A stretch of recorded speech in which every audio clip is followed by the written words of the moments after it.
kabajamtoota dhaggeeffattootaaf daawwattoota keenya amma kan argamnu godina Iluu Abbaa aanaa Bachoo irraa immoo Fincaa Soor naannoo isaa bosonaan naanna'ee jiru ilaalaa jirra jechuudha. Egaa bosonni kun guutummaa guutuutti Fincaa Sooritti marsee jira.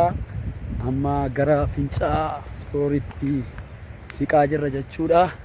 Akkuma argaa jirtanii bakki kun bakka baay'ee hawwataa, baay'ee namatti tolu, bosonaan kan guutame, uumamaan badhaatu ta'uu ishee Oromiyaa agarsiistuu tokko jennee afaan guunnee dubbachuu kan itti dandeenyudha.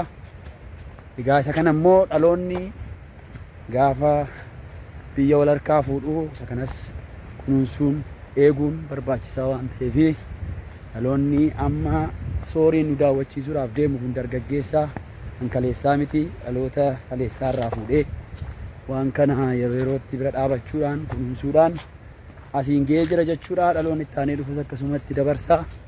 Kanaaf namoonni gara godina Iluu Abbaa dhuftan sababa kamiinuu yoo dhuftanii osoo kana hin daawwatin deemuun akka hin danda'amne bakka baay'ee hawwataa bareedaa akka ta'e isinitti himuu barbaanneetu. Kanaaf namoonni carraa kamiinuu gara Iluu Abbaa dhuftan asumaan kiiloomeetira 5 caalaan fagaatu magaalaa irraatii dhuftanii isa kana akka daawwattan noogaa akkuma argaa jirtanii ani warri fuuldura koo jiran immoo warra isa kana nu daawwachiisuudhaaf deemaa jiranidha. Asiin immoo hoogganaa barnootaa aanaa Bachoo dudduuba jiru hiriyaan koo baay'een jaalladhu lammeessaan dudduuba jira. Isinitti mul'ata yoo ta'e jechuu gootii egaa kana ilaaluu deemaa jirra. Bakkicha geenye immoo waan bareedaa isaa isinitti agarsiisna. Ammallee waliin turaa isiniin jechuu barbaanna.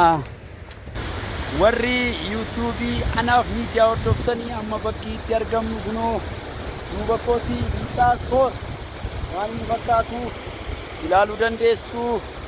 Godina Iluu Abbaabooritti argamaa.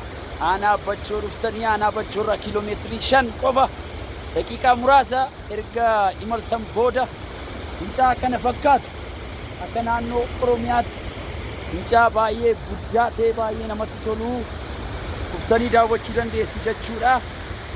Kanaaf warri karaa miidiyaa kana hordoftan akka carraa Iluu Abbaaborii yoo dhuftan hojii kamiifiyyuu yoo dhuftanii asitti Fincaa Sooriin daawwattanii bohaartanii bashannantanii deebi'uu dandeessu jechuudha.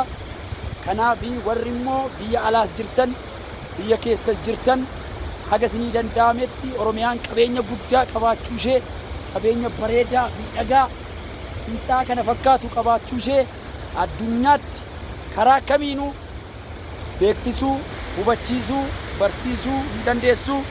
Egaa daandiin irra dhufnee xiqqoo daandii baay'ee mijataa miti.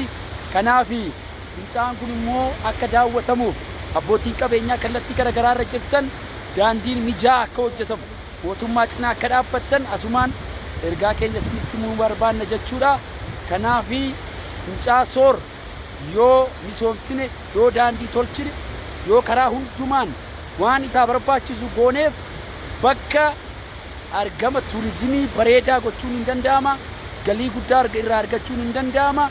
Madda galii guddaa ta'ee dargaggoonni naannoo kanas jiran asirraa kallattii garaagaraatiin fayyadamuu danda'u waan ta'eef haa misoomsinu, itti haa fayyadamnu.